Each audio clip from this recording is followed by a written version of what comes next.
Hello guys, in today's video I will be showing you how to fix Starmaker. Um, how to fix Starmaker has stopped problems. So the answer is easy. Just go to the settings and then scroll down to the apps section and then go to the search and search Starmaker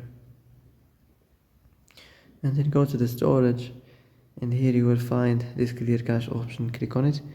Now you can go check it if it worked, and if it didn't, you can try to restart your phone or turn the Wi-Fi off and on, or the Bluetooth or the airplane mode.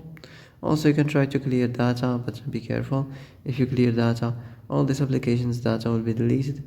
This includes all files, the settings, the accounts, the databases, etc. So be careful if you want to clear your data. And that's it for today's video. I hope this is the answer you've been looking for.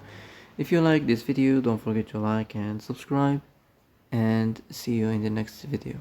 Thanks for watching.